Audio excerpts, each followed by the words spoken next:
to the Collaboratory, the show where Mike Morris improvises an animatic with a little help from our audience, and we learn about the craft of storyboarding along the way. This is an improv art stream that runs on audience suggestions. Mike, what kind of prompts are we looking for from the audience? Well, just as a precursor, I think we're both feeling rather silly today. So I apologize if we are just weird. But we're looking for three things. We're looking for characters. Generally 2 is kind of what we're looking for, but, surprise us. And we're looking for a setting somewhere to put these characters and a conflict, some reason that they're having some sort of issue that can breed a story. Awesome. Well, feel free to jump in with your suggestions. Whatever you might type may show up on screen. Yeah. Also, I totally forgot to introduce myself. I just realized. You should introduce yourself. I just realized. Hi, everyone. I'm Leslie Park. I'm a storyboard artist, and I've also worked with Mike on a couple of different projects. So, yeah. Yep. Mike, do you want to introduce yourself in case there's some new people? No, I don't. We've got about 30 streams that everybody can watch now. But okay, sure. You talked me into it. My name is Mike Morris. I'm a professional board artist, and we've been doing the Collaboratory for a while now. So hopefully you guys have gotten some good stuff out of it, from the art of storyboarding to just the craft of it, to the maybe even the business side of it here and there. Leslie, we've actually worked together on a couple of occasions, several occasions. Recently, in fact, on a freelance board. Yeah. Tell me, and while we're waiting for the audience to give us some stuff to go off of, I never really asked you, when did you start in animation? Like, when did you get into this wacky game of cartoon making? So I think my first major union job, or actually, wait. So my first non-union job was actually in 2019 with a Canadian studio where I was a background designer on a kid show called Tokaboka. Okay. And then my union job was actually with Housebroken, with you, Mike. Yeah. Right. So okay. That was like my first union job here. But yeah, prior to that was Canadian. And then prior to the Canadian studio was mainly like a lot of freelancing, but for a lot of like people trying to start up their own projects. Right. So they were more like individuals or like really, really small studios where they're kind of like, we don't really know where we're starting. So can you guys like just help us out? So yeah. I mean, that's kind of exciting though. I feel like a lot of time, you just have to get people together and make something happen. You know? Like, I see a lot of people. I mean, and it's awesome to work at studios, don't get me wrong, but I feel like I see so many people like looking for that validation of working for a studio. Like, almost that whole thing of just like, tell me I'm good, tell me I'm worth it, like that kind of thing. When I don't think that's as big of a worry to think about as just getting good and liking what you do. Yeah. Like, because at the end of the day, what do you have left outside of your passion? It's awesome to be able to work on a project and, make that your living and make it the way that, you earn money to live. But I think in that some of the living gets lost. You know what I mean? Yeah. Because we get so focused and we're like, yes, I'm working at a studio. I achieved the goal. Yeah. Awesome. Go me. And that's awesome. That's great. But I think a lot of the times we sort of like end up losing a bit of ourselves. Like when we're working on a project for somebody else. So when I see people getting together just because they freaking want to, it's respectable. It's hard. It's hard, but I think it's really super rewarding, Yeah, absolutely. Like, especially when you have something to show for it at the end. Oh, absolutely. Especially because it has so much hard work going into such a small project. Like something so small can really take a lot of effort from a lot of people. So just seeing the outcome is like really commendable sometimes, especially if it's such a small group of people, you know? Right. Yeah, I just worked on a little bit of animation with a crew of 4 people that hopefully will be coming out before too much longer. But you know, working on the animation from boards to fully animated, like fully traditionally animated, was a really rewarding experience. And I think everybody at some point in their career should, you know, do like an indie project just of their own volition. Yeah, no, I agree. Because I think doing your own projects definitely teaches you the most. Because Yeah. you kind of like mess up on your own time, but you also learn a lot because you give time to kind of learn, if that makes sense. Yeah. Well, Leslie, I'm interested to know, like, so you've done a lot in, you know, a relatively short amount of time, right? You know, Housebroken, you went from board artist to basically an assistant director. Yes. Right? Yes. And then from there, you went to director at Disney Television Animation. Yes. And now you're doing boards and, you know, some direction, I imagine, on different things. Depending on the project, yeah. So, I mean, how was that for you? Because, I mean, my experience was a lot more gradual than yours. Having worked in a system like, because I started on The Simpsons, and they had their hierarchy kind of like set from a long time ago, you know? So it was a much slower climb for me, which kind of, I think for me was a good thing in some ways. Yeah. But like, how was your experience doing some of that stuff? And do we have anything coming in from our audience? Yeah. Not yet from the audience. I'm still waiting. But also, if there's a lot of noise in the background, I'm so sorry. I don't know if you guys could hear it. Okay, great, because this is like a lot of police sirens, fire sirens. I don't know what's going on outside. Like all of Burbank is in an uproar. I'm really close to like downtown, so I'm pretty sure that's why. Oh, okay. Well, there you go. Yeah. So just in case. All I can hear is a gardener out there, like weed whacking something. So hopefully the microphone's not picking that up. Hopefully not. But yeah, so for me, I guess when I started doing more like union work, I think I was expecting something more gradual. Like definitely that is more the route that I thought would like benefit me a lot stronger. So I can kind of learn the ropes and then kind of be like, okay, I know where to improve here, and then learn a little bit more. Because I think for me, I'm the type of person that I really enjoy learning from each different team and each different director, because everyone does it so differently that it sets a great example of like kind of like, oh, this is like a really great way of like directing people, or just kind of like giving notes out. But I think in a way, because it kind of propelled me really fast, I definitely felt like, okay, this is definitely a sink or swim moment. Because I think when I went from board artist to assistant director, like I think in some way I was hoping at least the first day someone could be like, hey, this is what we're going to be expecting, and this is what you're going to be doing with each different person. But I think it just kind of came at me like on Friday, they'll be like, hey, we're going to bump you up starting Monday. And I was like, okay, well, what do I have to do? And they'll just kind of be like, you'll figure it out. And I was like, what does that mean? So I think I definitely learned a lot really fast. But You're I like, think you have a lot of faith in me, don't you? You're like, because I think I was definitely like, someone please tell me.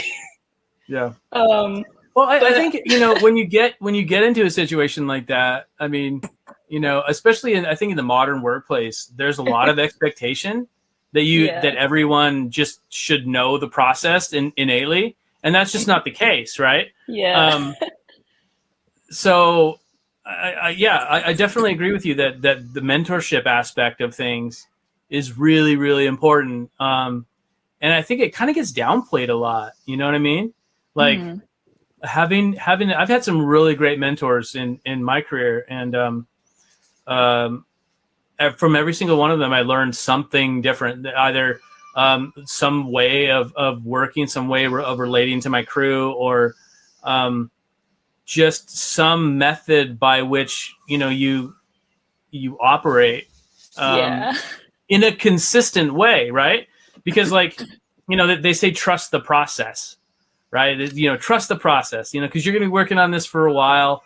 Stuff made that was once really super funny to you, maybe after the 50th time isn't so funny, Yeah. But, oh, no. What? Right. So this is my daughter, everybody. Penny's having a hard time and has come into the office today. So, oh no! And then this is my son Luke, everybody. He's also having a hard time. They're twins. But yeah. All right, go find mommy, everybody. Oh, they're so cute. You're all right. Oh, we have story idea and a question that came in. All right, sweet. What do we got? Okay, let's start with the story idea. A teacher is trying to capture a bee in the middle of class. Okay. Ooh, okay. So, interesting. yeah, we're getting into crowds. A teacher is trying to capture a bee. Where's the setting? I guess class? It says in the middle of class. In the middle of class. But, I mean, where's the classroom, though? The classroom doesn't necessarily have to be in, like, a building. It's true. Maybe it's a... Or the building doesn't have to be in a specific place. What if it was like a Hogwarts-like school? Did they have that pottery class? All right. I mean, I'm curious to see what our audience thinks. So we've got teacher. We've got a teacher. In the jungle. We need a description. We need a description of the teacher. Because, I mean, we could do just like standard, professor type. Mm-hmm. But, I mean, let's see. So the person suggested that the class is in a jungle. A jungle class. Okay. Yeah.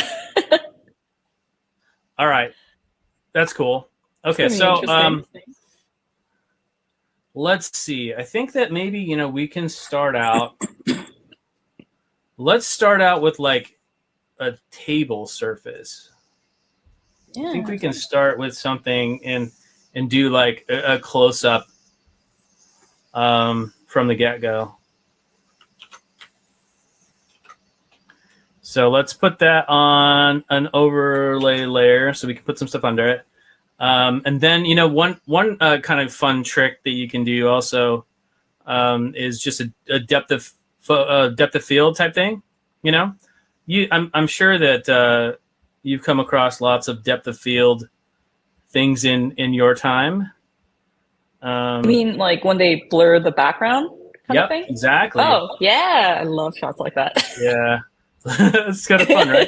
So let's just do like a simple one. We're not going to get super into it, but I'm going to turn on my draw behind and my fill for the pen, and I'm just going to do some quick lines like this, and we're just going to pop in like a tone, and then I think one of the.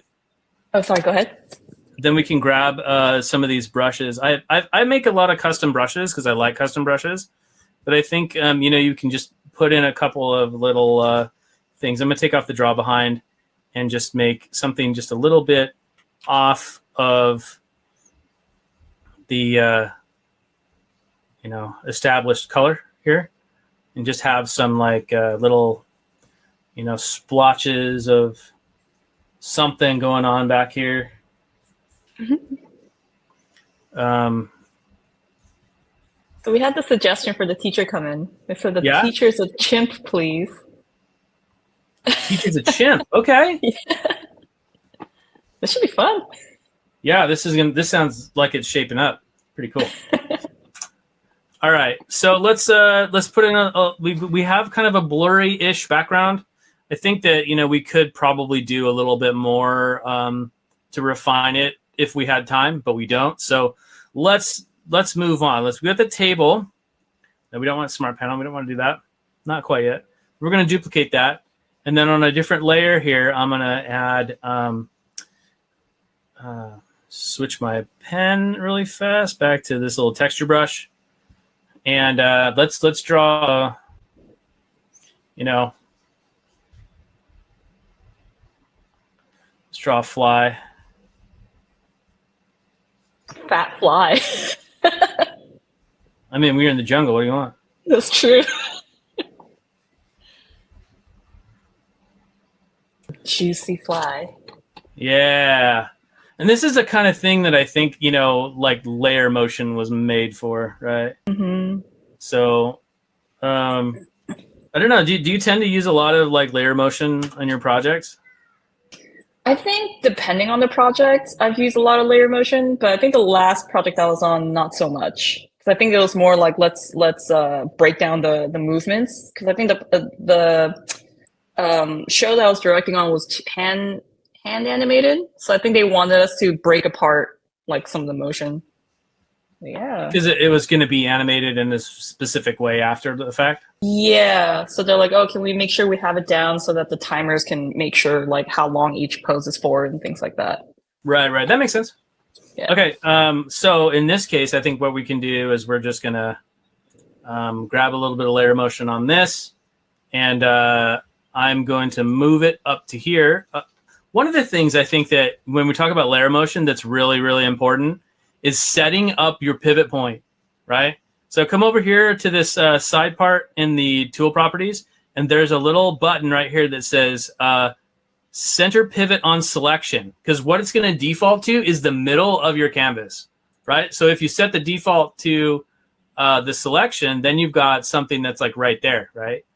Instead of you're, you know, going all the way around this huge pivot point, because we don't want that. So we're going to center on the pivot, and then I'm going to start him like way up here, right? I'm turning on our little running man up here, which means now it has, you know, an animated layer motion. And so I can do this, and then I'm going to move it along here, and then he's going to come down like this. And this gets into a little bit of like animation type stuff. I mean, for me, that's all right, because that's kind of my background is in like animation itself. So, you know, it's kind of something that you have to feel out a lot of the time. But I have faith in our audience that they will become awesome animators if they're not already awesome animators. So yeah, layer motion is really fun in that sense. So I think we can just have him come up here, turn him a little bit, and then come in for a landing.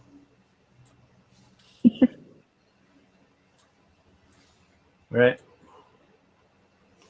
And then you see like all of my little points. If I want to adjust the arc of everything, I can kind of like change it around a little bit.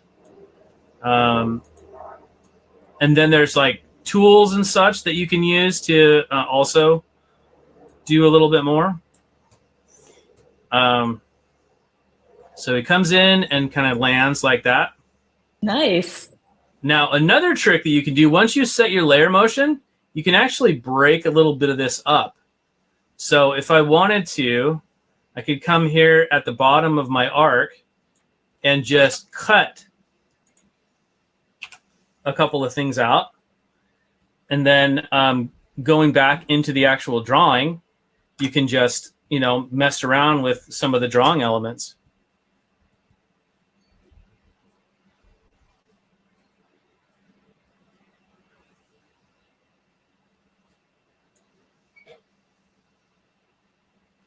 So like I've got this thing going on right here. I can, you know, adjust the front legs if I feel like it, which I do feel like it. So we're going to do it.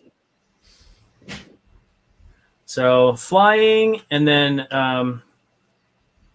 it gives it just a little bit more life, I feel like. So flying, and then we get to the very top,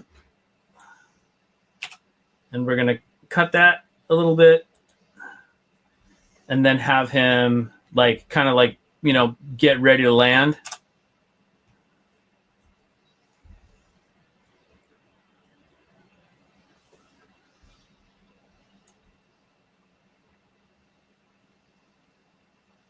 And then once the layer motion is completed, you can cut, and then you know, have him do like a little landing.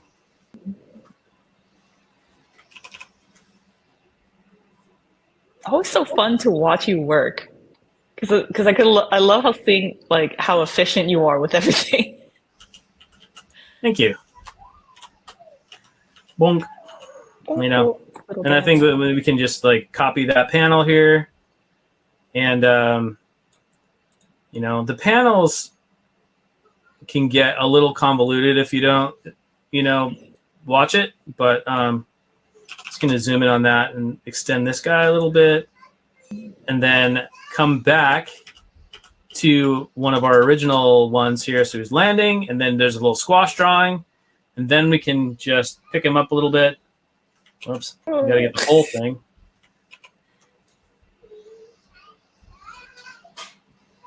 And then adjust the legs. Nice. Oh, so I'll ask another question. Yeah. Someone said, for storyboards, do you have to come up with your own story to present, or they have one outlined and you just draw it up? It depends on the show you're on, right? Yeah, I was gonna say, like, is this for personal projects or if this is for professional work? That would I have a feeling it's probably professional work if they want to. Okay. So Yeah. plans, and then this fly can do like the fly thing, you know, that they do, where you kind of tip back and they cross their, you know, their hands like they're washing their front legs. Get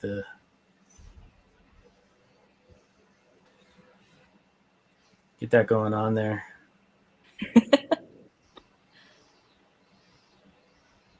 Let's see if there's other questions that come through.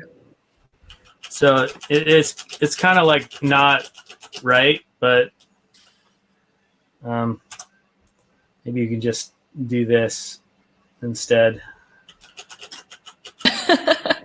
And get the idea, little violin. Right? He's like the saddest violin.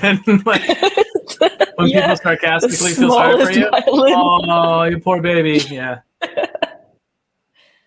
I feel so sad for you, but I don't. You know.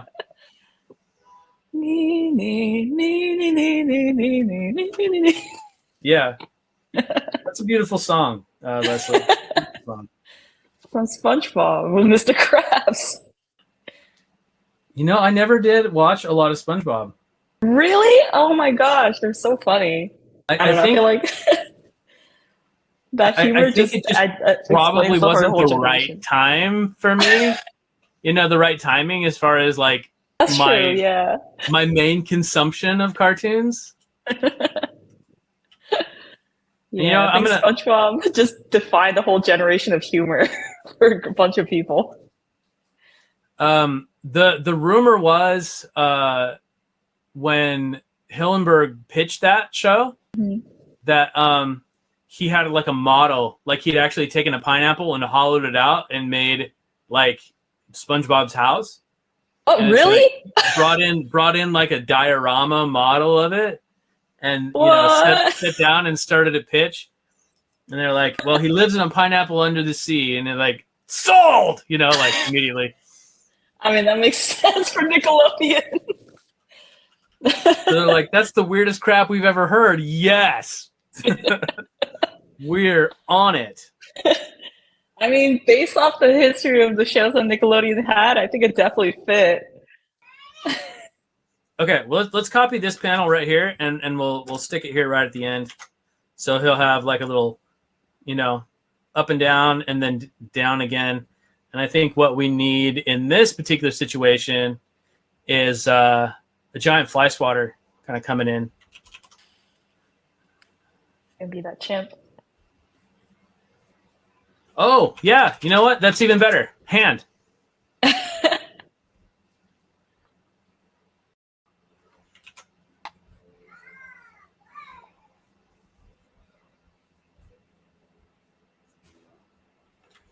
Yeah, it's been a while since I've drawn a chimp, but I'm pretty sure that they have like kind of elongated hands. Like a long palm.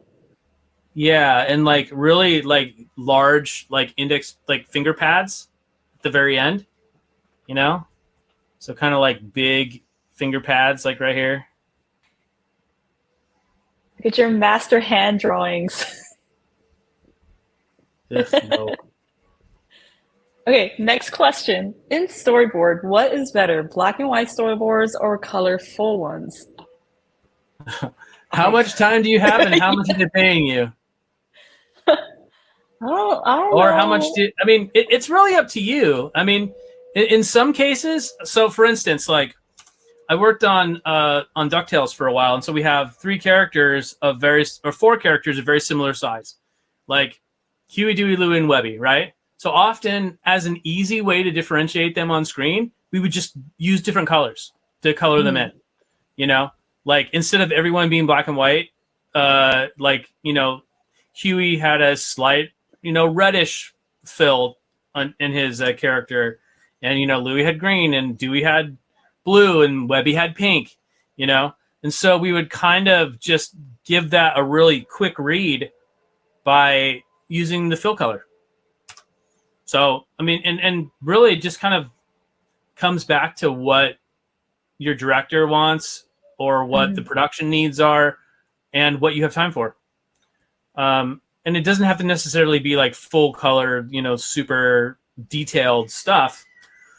It just needs to be clear and resonant. All right, so let's have this hand come down and whack like that. We'll do a bit of a squash drawing here. You know, and one of the things that I think really helps in boards is just knowing a little bit about like the principles of animation itself. Oh yeah, absolutely. I think that makes for stronger boards as far as like when you're doing the motion of boards. It's definitely important because it's animation. Like, we're boarding for animation, so it should have those elements, like, which is funny because I'm still learning animation. I'm going backwards. You know what? So many people do, though. They really? And you're not the only one. Like I've worked with people before who had never animated anything before. They had only ever really done just layout or you know, stuff that's not like full blown animation. It was just kind of tangential in a lot of ways. So I mean, you're not alone in that. And everybody has their own journey that they're going through as far as like their progression. But I am of the opinion that being the most well-rounded artist that you can be as far as animation goes, and being able to do a little bit of everything is really important. But like the more that I feel like that you know your craft, the better off you're going to be. Because I mean, really the goal for me is being able to make your own films, you know? Yeah. Being able to make your own films and putting together like animatics like this, which, you know, kind of is the theme of this episode, by the way, is putting animatics together. Having a little bit of animation knowledge is really going to help with that idea of being able to put together something that feels like it belongs. You know what I mean? Yeah. So I'm just going to take some of these poses, and there's a little anticipation as he goes, and then we are going to switch poses for this guy, and we're going to bring him right down here, and then have the. Actually, we're going to have him start like right there. Because for some reason, I think flies can warp places. They can go between time and space and just appear somewhere. Yes. Yes, they can. Those little dirty, hairy things. Every time I think I get one, they just appear somewhere entirely new. And I'm like, how did you get there so fast? Exactly. And here's another thing you can do too is you can define your animation, right? You've got 2 keyframes that you're working with, 1 and 2. And then in the middle, you can go back and just add another one. And in this case, we're going to stretch this guy out a little bit. And have him follow the path a little bit.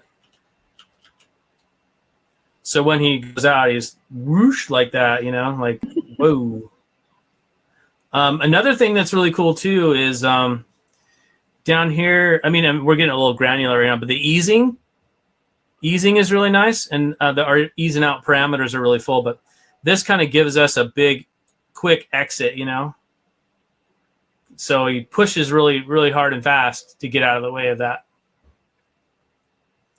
Do you ever feel like you can use Storyboard Pro to animate? Because I've seen some people go pretty far, like not Harmony level, but like I've seen some outputs. I'm like, wow, this is like pretty much animated, but it's all Storyboard Pro. Like, have you ever used Storyboard Pro for that, Mike? Yes. You know what? Actually, Storyboard Pro is great to do motion graphics, of all things. Okay. I've run some pretty intense motion graphics stuff in Storyboard Pro by itself. Nice. I mean, because especially when you get into the 3D aspect of things, that's when you're really kind of getting into some higher level stuff.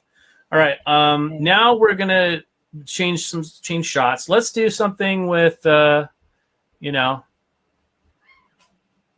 annoyed Professor Chimp. Let's see. Let's feel this character out a little bit. I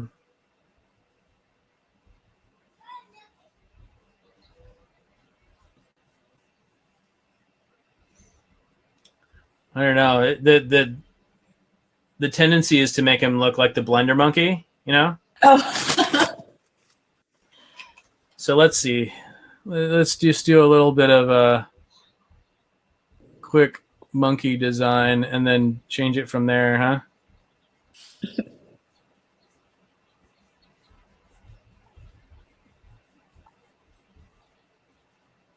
I always look up to people who can just like straight away draw everything, and usually I'm like, wait, I need to know what my stage design looks like. So I tend to like go back and like design everything. That comes with time. That's true. And honestly, it kind of also comes with not caring. It was funny. I recently did Comic-Con Revolution in Ontario, California, which is a great show, by the way, for any of you who are local. It comes around every March, and it's really, really fun. We do animation panels on it. Leslie couldn't come this year because she was busy. Somebody got married or something. Yeah, my friends were having a wedding. So what you're trying to say is your friends getting married in a once-in-a-lifetime event was more important than coming down and doing animation panels. Let's see how it is, Leslie. Let's see how you roll. Oh, no.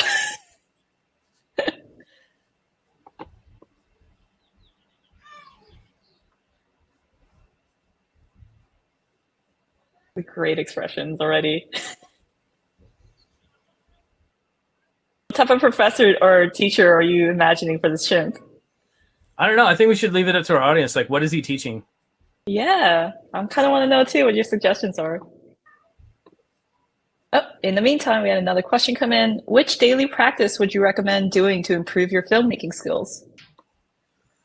Good question. The daily practice would be to make films. Just doing it. Just doing it. I think that's the best teacher out of everything. Like, you can't make films by just talking about making films. You just got to make films. Like, even if it's short, even if it's like dumb, even if it's like, something that you're not like putting a ton of effort into, like just the act of making films themselves, like I think is probably the best thing you can do. I come across stuff every once in a while that I, really jive with online. And there was one, so I'm kind of a D&D nerd, as many people know on this show. And there's some YouTube shorts that I came across of wizards doing dumb stuff, one of them was like two wizards in a fight, and one of them says, "I cast iron," and the guy's, "What is up with that?" And then an iron pan like hits him across the face, and he's like, "Whoa!" And then the other one, like, he collects himself, is like, "I cast rubber bones," and the guy's like, all bones like turn to jelly, and he's just a puddle on the floor, and like all of that was done with like very minimal drawing. And it's totally in the realm of what Storyboard Pro can output like fairly easily, you know? So like even making little films like that, I think is kind of like what you should be doing. If you want to be a filmmaker, make films. If you want to be a designer, do your designs. If you want to be a board artist, make films, because board artists are filmmakers. That is so true. Okay, we had another follow-up. So the person who previously asked that what is better, black and white storyboard to color, had followed up and said, "Thank you for taking my previous question. Sir, you have just mentioned animatics.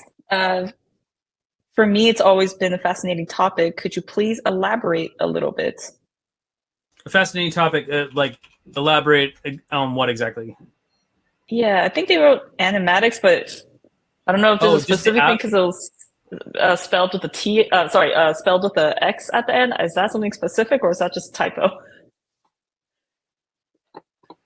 Because animatics are kind of a big topic, you know. I feel like a lot of times when we do boards, that, you know, we get into editorial where we start putting things together, you know, all the drawings and boards, and you find out kind of what works and what doesn't, you know. I think just that particular process of making, like starting in on the timing of it all and seeing like the first look of how the animation is going to go, you kind of see where the gaps are. Like, because doing boards and doing an animatic is kind of two different animals, right? You know, you have the classic like story room type stuff where you've got like the beats laid out and you've got this and that laid out. But then when you get it on the, you know, in the editor, then it kind of looks like a little stiff and stilted because there's not a lot of like in-betweens and stuff. So I think for animatics, you kind of have to fill out the storyboards just a bit more so that they, you know, can read in that motion. Yeah, I think that's kind of the difference, you know, because we can do beat boards and stuff like all day, but then when it's time to actually, you know, look at the animatic part of it, I think you kind of have to fill that out a little bit more. Yeah, I think it's also animatics these days is depending on what you're using it for, can also be used for timing for animators a lot. So I think we do need to fill out. Yeah. So it gets pretty detailed depending on the project, of course. But yeah. And I don't know, that kind of also reminds me of like, I know we went through this when we're at Bento, but I've also brought this up to like other teammates when you have like contact poses, and when people forget to draw contact poses, sometimes the studios that animate it will just have items appear in the hand. So it'll be like, there's like a bottle or a can, and then they reach for it, and the next pose is already in their hand, and it just comes back with the can just floating into the person's hand. Yeah. So you get like all of a sudden everybody has telekinetic powers, and you're like, dang it. Yeah. So yeah, we got to be pretty detailed sometimes. Like, remember, a hand grabs the item and then pulls it back. So yeah, I mean, yeah, that's a big deal, you know, because so honestly, I think what it is like, you know, on the business side of things, you have a studio that's trying to do, I don't want to say the minimum amount of effort, but they want to be as most efficient. They want the most efficient pipeline possible, right? And they also want to please the client. And so the client figures, you guys know what you're doing. You've done all the due diligence that you could. You know, we're going to make it exactly how you give it to us, because then it's your problem if it's wrong, right? That's not our problem. 100%. So it's incumbent upon a pre-production studio to make the most bulletproof thing that they possibly can, So when like, you know, a studio comes back and says, well, it wasn't right, you know, blah, blah, blah, blah, then you're just like, no, it was right. You just didn't do it right, you know? Yep. And then you let the business people like argue with one another and who's right and who's wrong. But I mean, it's incumbent upon the board team to have all of that stuff in there. You know, contact poses, start poses, hookups, all of these different things that will make your animation like carry through from the animatic into full production animation. Yeah. It just kind of also reminds me, I forgot which episode it was, but in an old Dexter's Lab, I think they had a scene where they go to like a Chuck E. Cheese type of place. And then it says, I think the description for the boards, it said like the audience gets up and leaves or takes off. It says the audience gets up and takes off. But I think the studio misinterpreted it because all they saw was the board and the description underneath. So they just had the audience literally stand up and they fly up towards the stage and they just disappear into a tiny little dot. And then the whole time I remember watching as a kid and being so confused what just happened. And then years later when I watched it, they're like, oh, the translation for the Korean studio, like they literally thought they meant take off, as in like they shoot up into the ceiling or something. but apparently when they got it, they're like, this is so funny, we're just gonna keep it. And I was like, you know, that makes so much sense. Every once in a while there's a happy accident, right? So you know, I actually had that a moment kind of like that when I was watching so in my house we're big fans of Bluey, right? And there was a scene where all of a sudden, you know, the dad comes into the scene and he basically says, "Dad enters the room." And I'm pretty sure that was like a line in the script that was just like they probably misread. Yeah, play. It was the action note and not the dialogue that happened, and he just read it and they're just like, "Oh, that's hilarious. We're gonna keep that in there." So I love amazing. Like dumb stuff like that. That's just really funny. I think I also heard for another show. I forgot if it was Casa Grandes or if it was another Nickelodeon show. But someone told me that they got a SMP note really late about like, hey, it's a kid show. We don't want to like promote drinking too much soda. But they already came back in color. So they're like, well, we can't ask them to like recolor everything. So apparently they just changed the word from like this soda to like this delicious healthy water. But every shot is just like this brown soda. And I remember thinking that was like the funniest thing ever. So yeah, happy accidents. Make do with what you can. And I feel like comedy often is just so subjective. Yeah, it is. It's like one of those like beauty is in the eye of the beholder type things. Where somebody could watch something and be like, that's the funniest thing I've ever seen. And then other people could look at that same thing and be like, that's dumb. That's true. You know? Like, because I'm a big fan of like silly comedy, right? Silly, but intelligent. Like, I love good satire. I love satire. You know, things that are just like silly crap. Like, you know, Monty Python things where they're just like, you know, like there was one that was like the World Olympic Championship for hide and seek. And like these guys were playing hide and seek for like 15 years at a time. You know? It kind of reminds me of that film called Tag. It's like based on a true story of 4 guys that like never ended a game of tag, so they keep playing until their adulthood. And it was made into a movie with John Hamm. It was actually really funny. Like they'll be at like really intense like work meetings, or someone will be having a wedding and some guy will just pop in and be like, "Tag, you're it," and they literally just go off and start doing this intense game of tag. And I remember thinking like, wow, what a friendship. Yeah, that's next level stuff. Okay, so we got the fly. Nice. And he's taking off. All right. Now let's have him turn over to his class.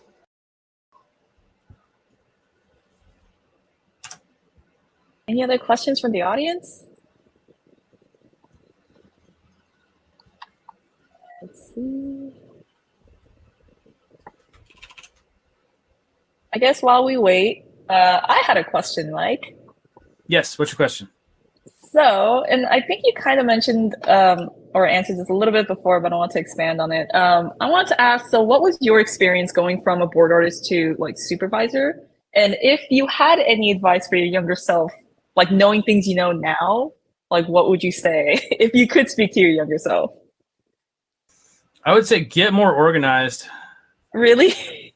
I feel like you're Yeah. super organized already. I don't Even know. more I don't organized. feel like I'm super organized a lot of the time. Because okay, so I think the natural progression of it is, you start out as a storyboard revisionist, right? And you're making fixes and you're following the director's notes or drawovers or whatever. And then after a while you prove yourself and you become a board artist. And then you're composing shots, right? Mm-hmm. And then if you do turn director, then you basically kind of become a revisionist again, only with like way more power to change stuff. And you're making notes and you're making sure that you basically have all of your people working for you. I say fed, right? So you have all your people fed. I've got this note for this person, so they're not sitting on their hands all day, or playing a game on their phone waiting for work. So I think that is probably what I would say is the biggest thing, is just to time management and organization is kind of a paramount idea. 100%. to have going forward, because like you don't want to be the bottleneck, and oftentimes like that's just the nature of it, that you are the bottleneck. Because like I've worked on shows where I wanted to have a certain thing just so and just right, and production was like, who cares, just get it done. And they're like, no, but it needs to be perfect, it needs to be this, that. And you can do that, but you just have to make sure that your time management is enough that you can do that. Because if you're not managing your time well, then you kind of have to forfeit a lot of fun creative stuff, because you just don't have the time. Yes. Let's see. Let's put some foliage in here so we know we're in the jungle, right? Because if we don't have any kind of indication that we are in a jungle-ish environment, then it's not going to be very jungly, will it? And then let's put some trees or something like that in here. It doesn't need to be like super complicated, right? It can just be like, put a little fountain right here. So when we were both working on Tuttle Twins, there was an episode in a jungle-ish classroom environment, and the teacher was a koala. So I don't think I worked on that one, but that sounds fun. I think it was before you got there. Oh, okay, got it. So there was a bunch of different students, and each of them had like a certain problem that they were having to overcome. As related to education in its current form, kind of thing. But let's see. I think that we're gonna have two different students, and we're gonna just pan over to them as the class is revealed. Let's see. I'm thinking. Let's see. Give me two animals. I think I want one of them to be like a crazy-eyed lemur. Anyone have suggestions? Throw it in.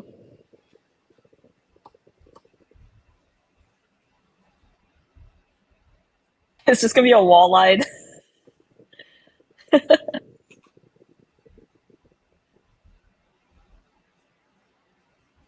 are you drawing that? There's another Kind of question looks more like came an in. iguana, actually. It's an iguana now. So a question came in, says, Yeah. for my college animation project, I always write a script first, then do storyboarding. But every time I end up drawing extra scenes, is it bad practice? And then No. someone else suggested a lemur and a lizard. Lemur and a lizard. All right. Done. One of the students is a whale. Okay, it's a couple suggestions coming in. A whale in a forest?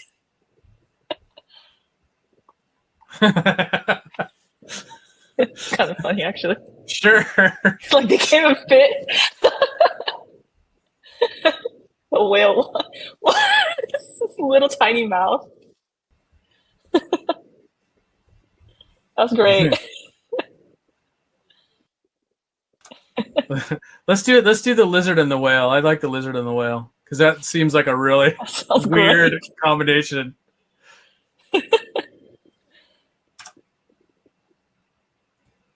Wait, a llama called Paul? It's a great suggestion.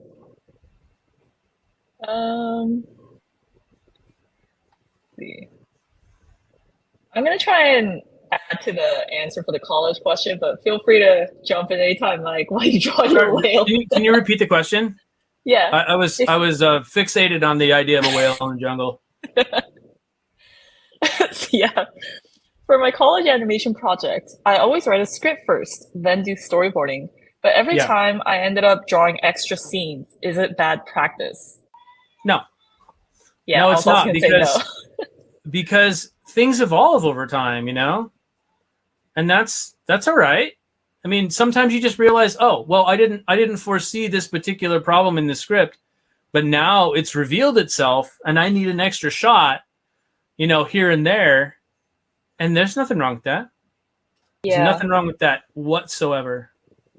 Absolutely. Especially like even when we're working professionally, like we'll get scripts that like definitely make sense on paper, but once you start drawing it out, you're like, wait, this character can't appear there. Or you're just gonna be like, wait, I have to like readjust a couple things to make sure this makes sense.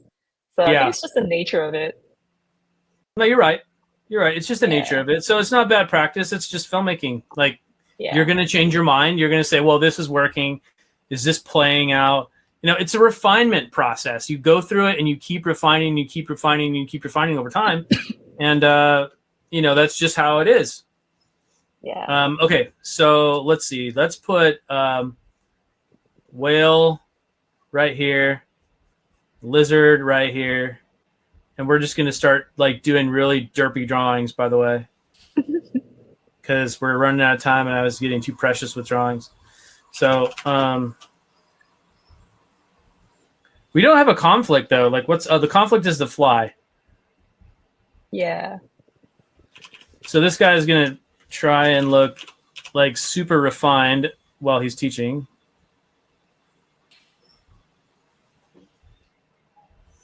And that is why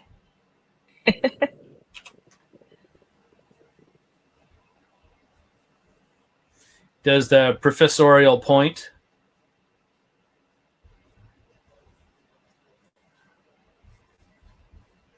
You know, the very authoritative way that professors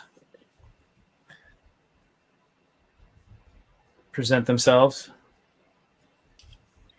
The person who just suggested a whale said, my dream has come true. Thank you.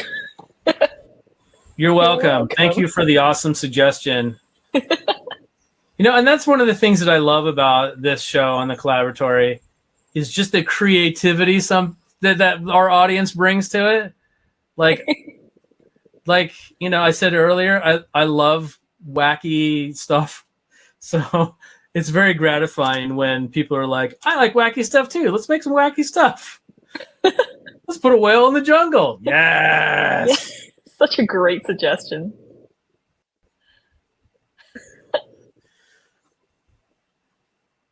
Iguana lizard just looking everywhere, but the professor is great.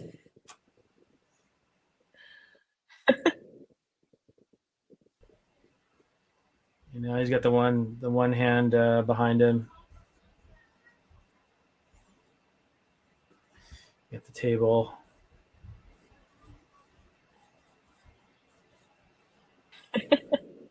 It's just 2 students in this class. That's great. Yeah, just 2 students. That's it. That's all he's got. I think everybody else dropped out. He's like, let's put something in here with some vines on it or whatever. Some sort of tree and maybe some other jungle crap. So I said jungle crap. Terrain. That's the right word. Jungle terrain. So we have a big block visually here on the right with the whale because the whale is gigantic. Mm-hmm. So we kind of had to counterbalance it a little bit compositionally on the left by adding some background elements. So for the filmmakers that we talked about out there, make sure that when you're composing shots, it's visually balanced because that is helpful. Especially if you have, some big stuff in a scene and you have, big versus small and some of those other like competing elements. I think that maybe we should have our fly enter as our professor is, pontificating about like his chosen topic. He's got his little glasses there, and he's waxing philosophical. This is super enjoyable for me too, just watching you work. Thanks. I don't know. I'm always impressed when you could just go straight into it and create it while doing a talk session. Because I'm one of those people where I get something, I'm like, I gotta turn everything off. My brain has to be super focused. Oh man. Like I said, there's a certain freedom in like stopping caring. I know. Oh, I never did finish that story. I never did finish the story. So I was at Comic-Con Revolution, and we were doing a thing called the Sketchtown Showdown, which is just we get a bunch of markers and audience suggestion. Again, it's very similar to this, only in a live sense. And I started drawing. They wanted Harley Quinn balancing on the top of a skyscraper, and I was like, all right. Cool, let's do it. So I had, her balance, and I borrowed a pencil because I didn't have any, just had markers. And then I just was doing marker drawings and went straight into the markers. And my friend Dave was like, man, how do you do that with the markers like that? And I was like, Dave, it's just a matter of not caring what happens. It's like, if you're so precious with it, you're going to mess up. But if you don't care, if you're just a cold-hearted person when it comes to that art, like, you'll be better off. So there we go. Let's have, we're not going to do the layer motion on this one, but it's going to have the fly come in and land on his like professor point. And for those of you who love to use the onion skin, I'm going to pop the onion skin on real quick.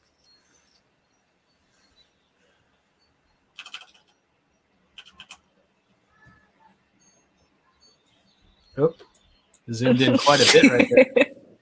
So my computer decided it wanted to lag just slightly. And so that's what happened just then. I think what I find interesting now too is that like while Toon Boom was definitely made for animation, like I'm seeing a lot of people who know live action kind of starting to dip their toes in this to use for live action. And it's really interesting to see like people kind of being like, oh wow, this is really good for live action. Just because it's made so nice. It's good, like it's pre-production, right? Because at the end of the day, animation is just a different method of filmmaking. Yeah, absolutely. It's just a different one. So you can do boards. I mean, boards were a creation from animation specifically, because it's a different process than just going on a set and like doing stuff on a set, It's a lot more planning that has to go into it. But by the same token, like, it's still just another cool method of filmmaking that you can utilize and not have to, like, I don't want to say think too hard about it, but when you're on set, you'll kind of have more of a plan, right? Than you do just like, oh, well, let's play with this camera angle, or let's try this camera angle, and not really have a rhyme or reason.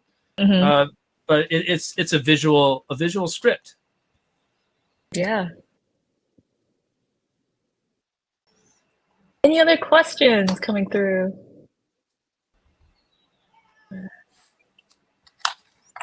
I think there's room here for a funnier drawing too.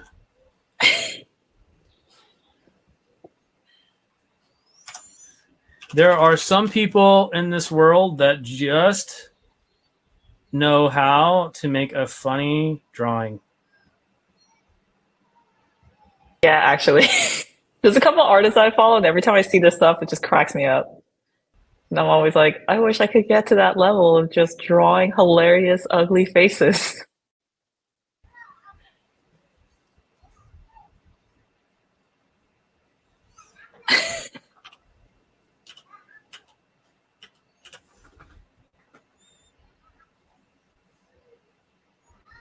How often would you say you draw a really funny face yourself and you just start laughing at your own drawing? Yeah, that's a good time. You know, and honestly, a lot of time I think, you know, the crappier the drawing. Yeah, like the funnier it is. Yeah, there's a certain charm about like that whole South Park method of like, you know, make it crappier, make it look worse, you know. Okay, another question came in. Hello, animation question. What exactly does a cleanup artist do? Good question. What don't they do? They're prolific. No, you're making sure that final line is you know, working. So like when you're doing rough, you get a lot of different lines, right, moving everywhere, because you're scribbling your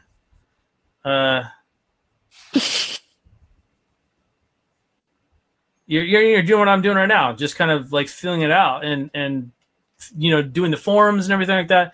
And in this sort of rough way,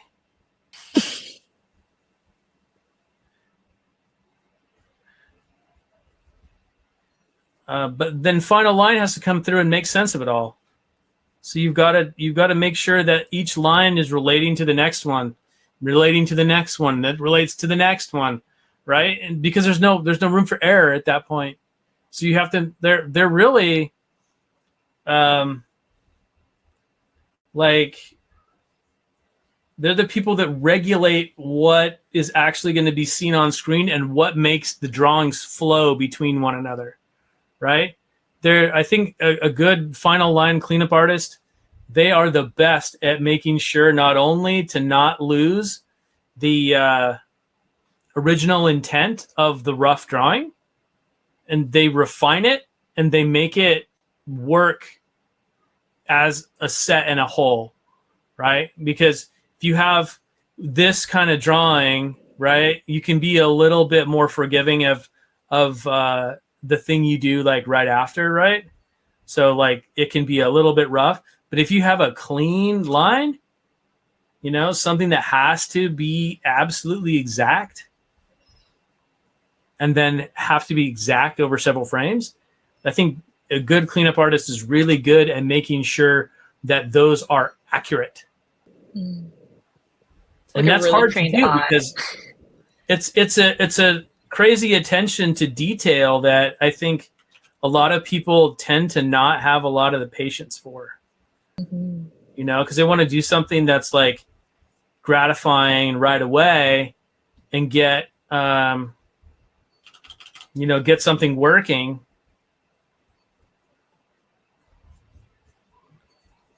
And not have to go through a lot of effort to do it. Unfortunately, cleanup is probably one of the most effort-intensive, labor-intensive parts. Having recently done some cleanup work, like, yeah, dude, it's tedious sometimes. You usually put on like a movie or something when you do cleanup work? Just music. I'm Music one of work those better? people that like if there's something that's like visually happening in front of Yeah. me, my eyes Oh, go, your attention? Yeah. and then like 30 minutes later, like, oh crap, I was watching that giant robot war. Oh yeah, I'm drawing too. Great, let's do this. And then you're watching it again. That's So so true. unless it's something that I've seen like 100 times, and I kind of visualize it in my mind anyway, Makes sense. then I, gosh, I'm so bad about that kind of stuff.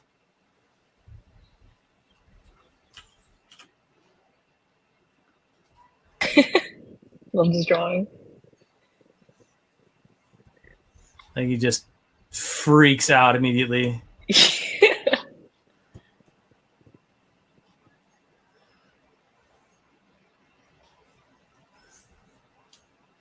And let's have him just go absolutely nutso.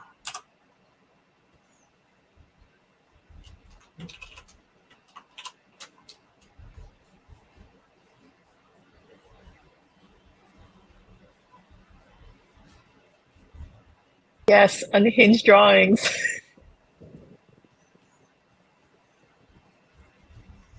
He's just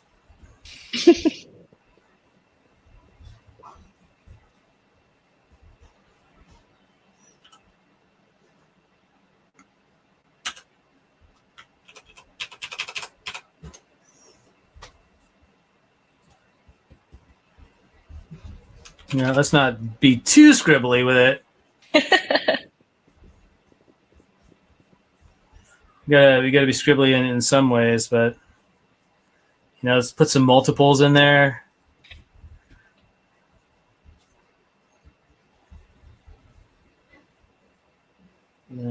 Arms around and just everywhere.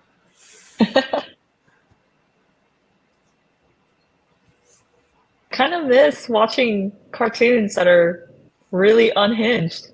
Like, I don't know. I'm like rewatching Courage the Cowardly Dog, or just like Grim Adventures of Billy and Mandy, and I'm like, man, yeah, some crazy cartoons. Yeah, from the minds of mad geniuses. Yeah. And I kind of feel like they really utilize cartoon really well just because things can get really crazy, or even like Kids Next Door, like with the wacky inventions and like the weapon design they would do. It was actually really clever. So I kind of miss seeing cartoons like that again, where it's just like really wacky or just like really over the top. It makes it so enjoyable. Well, I mean, it sounds like you got some cartoon making to do, Leslie. I know. Every show I've been on has been so grounded, though. Well, that's where making your own shows comes into play, right? Truly. I think that there's something like very freeing about just doing something that you like doing. Mm-hmm. I think a lot of the time people and having a job is important. Yes, having a job is definitely important. Being able to feed yourself and have a place to live and all of that stuff in life, I think is important for sure. However, I also think that given the opportunity and time, like to just do your own thing and that's unrelated to your job and do like what you want to do just because you want to do it, that's very artistically satisfying. Yeah, like feeds the soul. It does. Yeah. Okay, I think we had a follow-up question. Okay, thank you. Follow-up. So, would the cleanup artist be considering a more senior role in a production, or would it be more of an entry-level job because they're actually animating a scene? Do you need to think differently when making a... Oh, wait, sorry, that's a different question. I would ask that after you answer the first one. It depends on the production. Largely, cleanup is not senior positions. Although certain cleanup artists will be, like the leads will be supervisory positions, but oftentimes cleanup is not regulated to be one of the top positions. Would it be an entry-level position? Unless you're supervising like a main character on like a show. There's only a couple of cleanup artists that I really know of by name. There's a fantastic couple of folks. I think there's a guy named Trevor Tamboline, who I think was a cleanup artist at one time. He's really good. Jun Fujimoto was the one that always worked with Eric Goldberg. And then Brian Clift was another guy that I knew. It was a really great cleanup artist. So cleanup jobs, though, would they be considered entry level, or would they still be, I guess, kind of like what is the regular? I don't even know what you would call a regular position title. No, I think that the most entry level position in a traditional animation pipeline is probably in-betweener. Interesting. Okay, so let's give this guy like more of a crazy hunch, like wildness to him.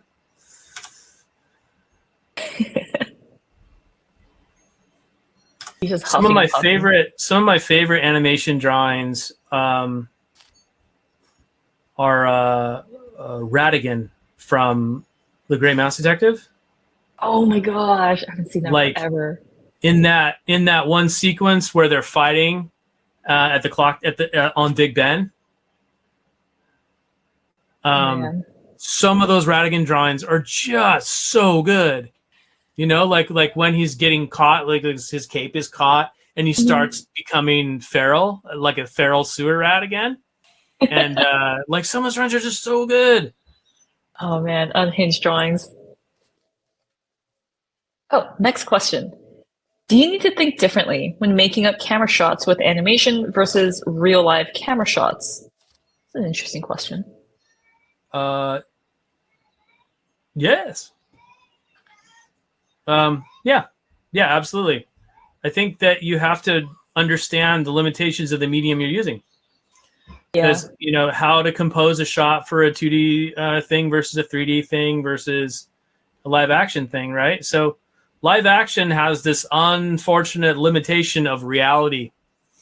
So you can, you know, if you want to get specific shots, you have to have specific equipment, right?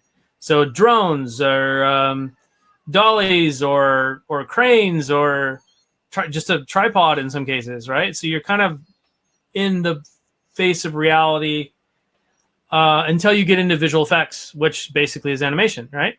Then you can get into the Unreal Engine stuff or the, you know, all of the digital chicanery that we do in visual effects. Yeah, I think I also want to add to that too. There was that Japanese director who created, sorry, his name is Satoshi Kon. He's the one that did Paprika.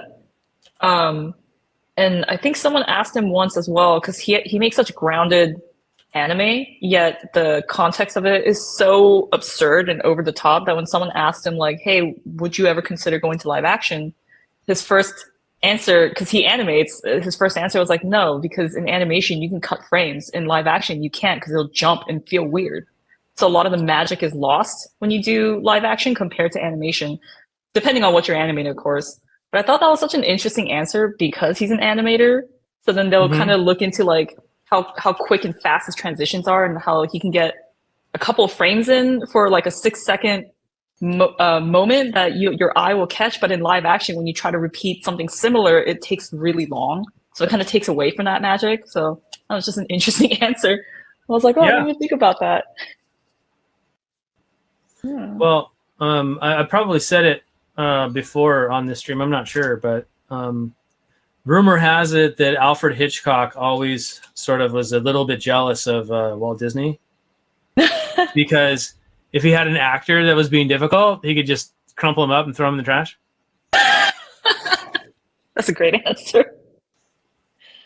Amazing. Whereas, Hitchcock would kind of have to go through the whole, firing process or knowing Hitchcock, murder. No. Amazing. Another question that came through. I was told that a better understanding of composition and camera angles will make your story more interesting visually. But how can I get better understanding of composition and camera angles? Photography. Yeah. Get your camera out. Put yourself in weird, awkward positions when you're shooting something. So I was in junior college for a while, and I went on a photo shoot on an art class, because despite the fact that it was an art class, they're like, get a camera and bring it out. We're gonna go shoot some scenes of nature, right? Mm-hmm. And there was this old guy that I would kind of tag along with here and there. This sort of old hippie guy, and he was like getting himself into like strange positions. Like he would, instead of standing up and shooting like most of the class was doing, this guy was like on the ground, like shooting upwards from the trunk of a tree, right? So like his point of view, he was changing his angle and point of view to become interesting, right? Because I mean, everybody we all see through a certain horizon line, right? Because the horizon line is based off our visual of where our like visual standpoint is, and he changed his visual standpoint to be less than a foot off the ground, kind of thing, like. So in that way, I think you can up your compositional game by doing photography and also reading books like Composing Pictures by Don Graham, and learning kind of about the artistry of doing that sort of stuff. Yeah, absolutely. Another question. Are there any cleanup artists that are world renowned? Probably. I don't just know any. Don't know them. I think somebody's looking to go in and clean up art.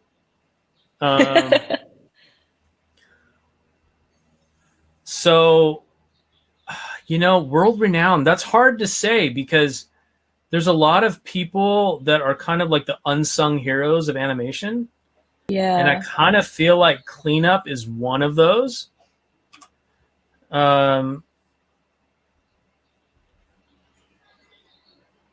So I feel like that's a hard question. Yeah, I really don't have much of an answer for that because I think it's not necessarily world renowned outside of a certain group subset of people. Yeah. Like you would kind of have to be in the know.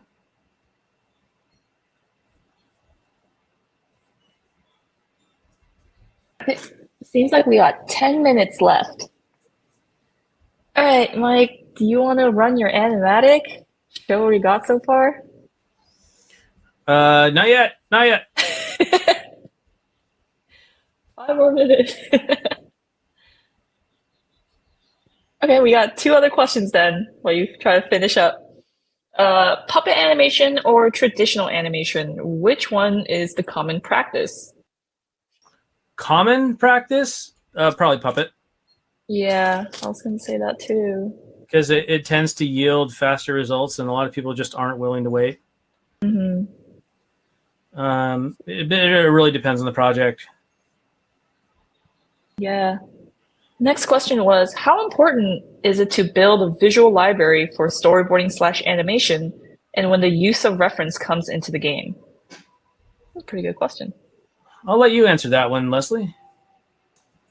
I don't animate, so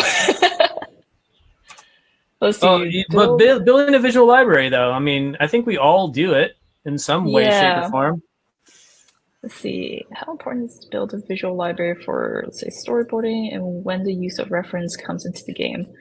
You should be using reference, absolutely, especially if you're using a topic you're unfamiliar with. Yeah, I know the last project I was on when I was directing, because our show was so grounded, I think there was a lot of moments where I just kind of had to record myself as my own reference. And I did that a lot just to kind of understand, like, where's the weight shifting from, or like, what's this movement like? And I think I worked on an episode that was like a pro wrestling one. So I had to like research how like luchadors fight. I think I was on the baseball one. So then we had to like research like how do baseball players like shift their weight when they're like hitting a ball or when they're pitching. So I don't know. I think there's a lot of moments where you use a lot of references.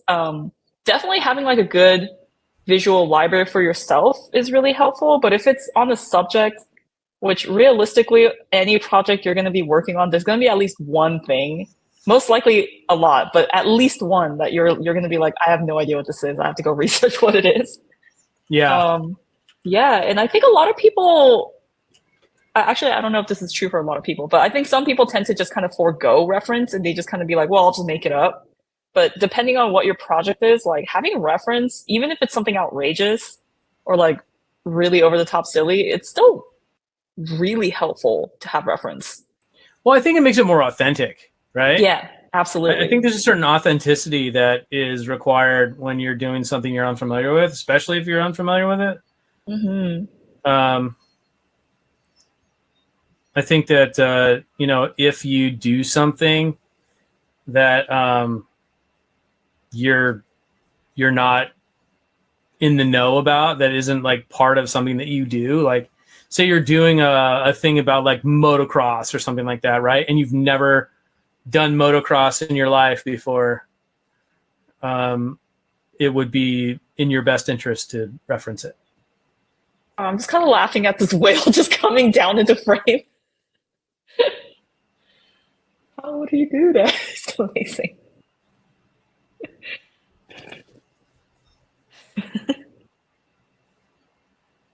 Any other last minute questions? We got 5 minutes left.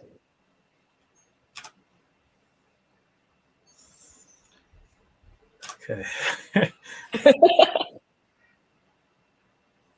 So we don't need the rest of this particular drawing. I think we can add like a flipper coming up like this. This is gossiping. Okay, another question. What makes puppet animation more lively? Any tips would be much appreciated. What makes more lively? Like puppet animation? Puppet animation?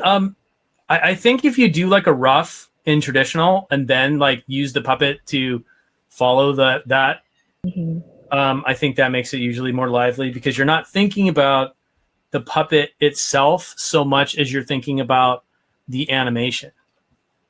Yeah. I think that's what makes the biggest difference.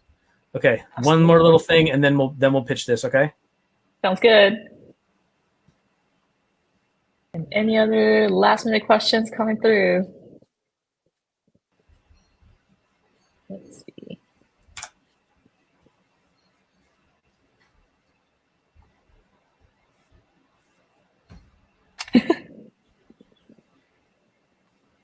The lizard ends up getting it.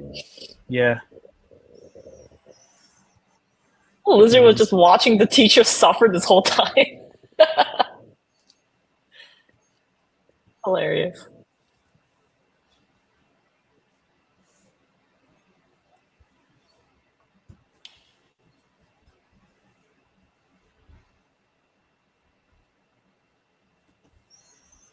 Okay.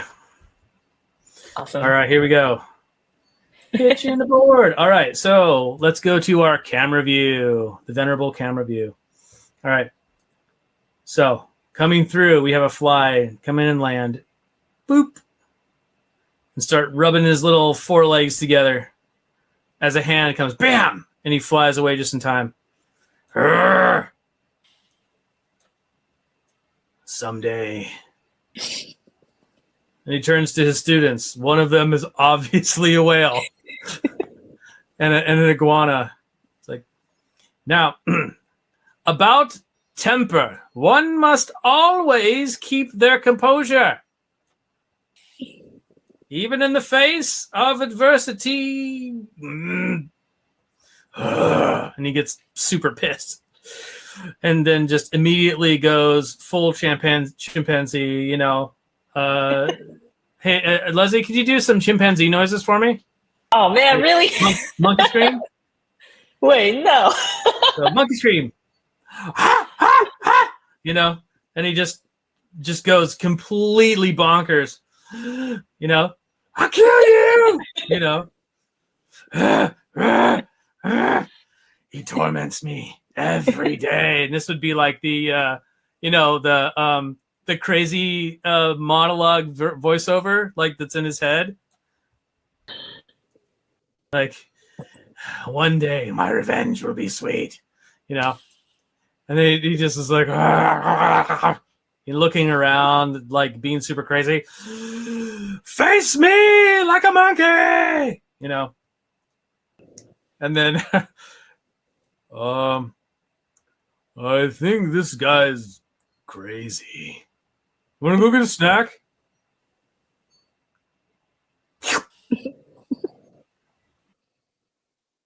And there we go. Awesome. Save and So good. Amazing. All righty. Cool. So as we close this out, Mike, thank you for joining us once again for Collaboratory. Do you have any projects or topics that you would like to draw our attention to? Yeah, actually, you know, as I feel like the machine learning and generative AI comes into more focus, and especially with some of the practices that a few of the social media platforms are doing, I want to tell people about Glaze and Nightshade. So those are projects that you guys should look up. Just do an online search for Glaze and Nightshade. They will protect your artwork from being scraped by AIs and used without your permission. So something that you guys should research if you post a lot of artwork online and you don't want somebody just using it for whatever purpose they feel like. Especially now with Meta, especially refusing to let people opt out if their work has not been used by the AI yet. We've had a lot of issues coming forward. So, you know, something to think about. Absolutely. All right. Thank you to everyone who joined us for Collaboratory. If Mike Morris could draw this awesome chimp professor story in 90 minutes, think about what you could draw in 3 weeks. You can download a 21-day trial of Storyboard Pro from our website at toonboom.com and find free video tutorials at learn.toonboom.com. And if you're looking for more interviews, be sure to visit blog.toonboom.com for articles about storyboarding, animation, and 2D games. Until next time, thanks everyone. Thanks everyone. Thanks for coming.